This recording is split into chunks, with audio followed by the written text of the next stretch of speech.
Alan Christian here with Flickering Myth, with this week's release of The Batman, directed by Matt Reeves, starring Robert Pattinson. We've been taking a look back on a good bit of Batman's cinematic history. As a big fan of Batman in comics, as well as every other medium, I wanted to take a look back at each director that has tackled The Dark Knight and evaluate the things that I think that they got wrong about the character in his universe, and of course the things that they very much got right in my eyes.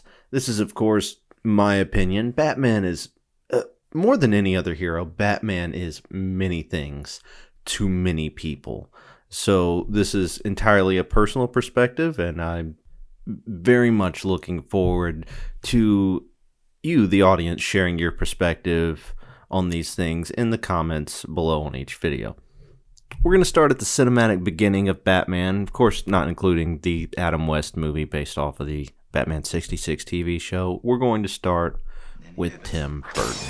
Now you want to get nuts? Come on, let's get nuts. More specifically, we're going to start with what I think Tim Burton got wrong.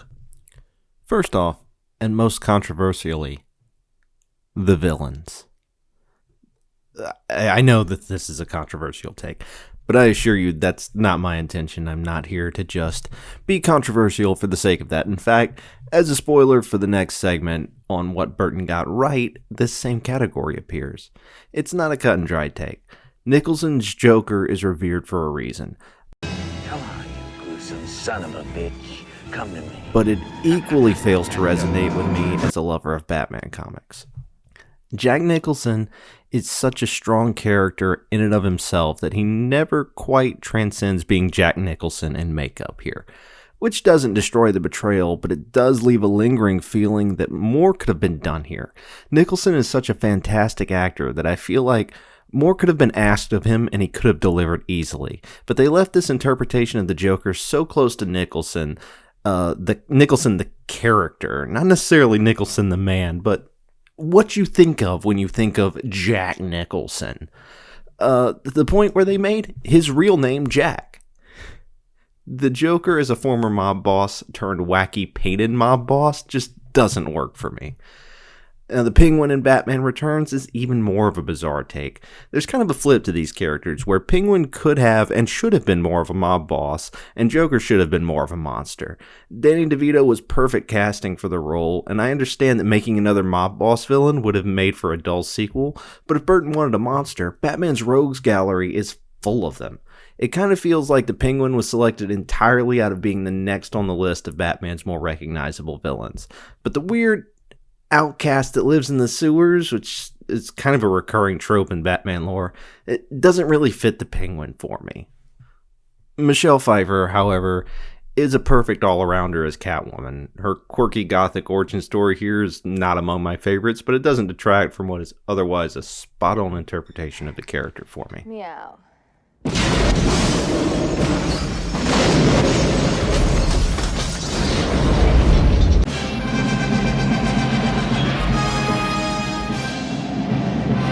Number 2, the scope. Burton's Gotham City is small. Of course, his movies were shot almost entirely on sound stages, which is perfectly fine, but it becomes hard to forget that when almost every street of Gotham is clearly the same street from different angles. When the budget was more than doubled from 89 to Returns, it feels like Burton made the choice to double down on the smallness of the city and instead stylized it even more. More than just the physical scope of what was shown on screen, the scope of the world itself felt small on a narrative level. While there was a bit of groundwork laid for a fully realized Gotham in Batman 89, all of that was thrown out in Batman Returns. Gotham looked significantly different, and apart from the returning actors and a throwaway reference to Vicky Vale, Batman Returns could barely be considered a sequel to the original. The world is different visually, the narrative scope is smaller, and the city does not seem to extend beyond its core cast of characters. And number 3, the supporting cast. In Burton's Batman, supporting characters like Alfred and Commissioner Gordon were given the short end of the stick. This even extends to Billy D. Williams as Harvey Dent. These characters are all set dressing and feel like they just have to be there, but have no real dimension to them. This isn't the fault of any of the actors, the material just isn't there for them to bring any real life to the characters, which kind of goes back to the scope, as I was saying, because there's not world building, there's set dressing. I do have some small gripes with Batman himself in these movies. He's a bit more murderous. He's all around less likable. He's dour all the time. I know somebody might come and say that's what Batman's supposed to be, but it's not necessarily. That's not my favorite Batman, but that's more to taste than it is off base, I think. I think it's perfectly foundational in the comics to do Batman this way. Even his recklessness with life, even if it's not my favorite interpretation of the character. Those are my gripes as a Batman fan and a comic book fan with Burton's interpretation of the character. It's a short list. They're not my favorite movies, but my list of gripes is short. Thanks for checking this one out, guys. Do you agree with this list? Do you think there's things that I left off of it? Am I insane for even implying that there are flaws to the Burton films? Let me know in the comments down below. Join me in the next segment as we go over all of the things that I think Tim Burton really got right in his 2 Batman films. See you then.